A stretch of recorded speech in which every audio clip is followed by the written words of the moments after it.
my colleague, Your Excellency. With this, Your Excellency, now, sir, it is now my present duty to invite you to talk.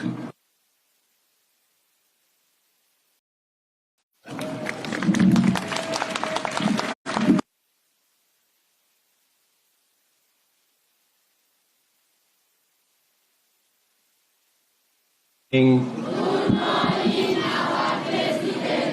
how are you?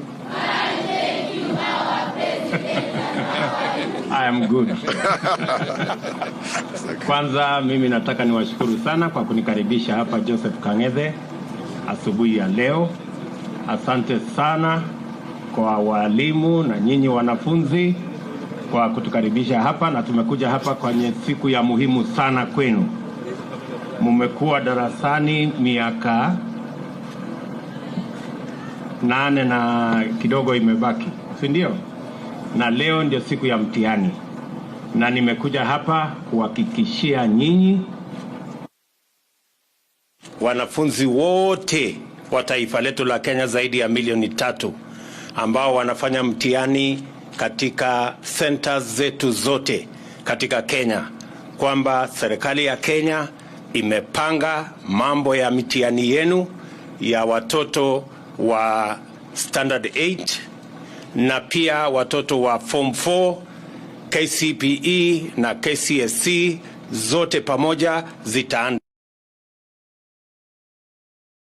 Apatiwe nafasi ya kufanya mtihani katika mazingira tulivu na mazingira yenye iko na amani, na ndio sababu tumemobilize askari wengi kuhakikisha kwamba mambo ya mitihani inaendelea vizuri katika centers zetu zote.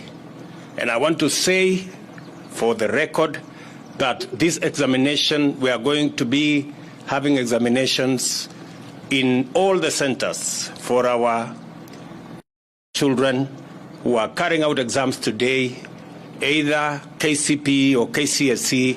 There is adequate security in every center so that we do not distract our children from carrying out their examination.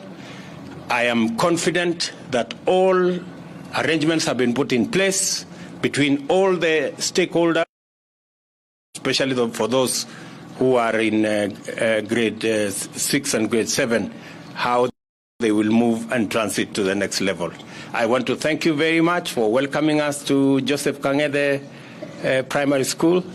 I look forward to coming back here again, and I wish every student in Standard 8 and in Form 4 in the Republic of Kenya my very best wishes as you do your examinations, and I am sure all of you are going to come out with flying colors. Congrats. Oh. So, asanteni sana. May the good Lord bless you, and I wish all of you well. Sawa sawa. Asanteni sana. God bless you.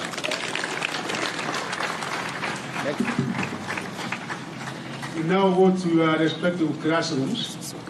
Immediately, Kibusea and the KCPE, please go to your respective classrooms. Your Excellency, thank you very much for gracing this occasion.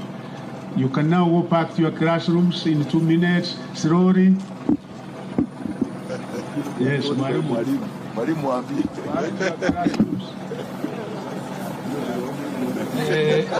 Boys and girls.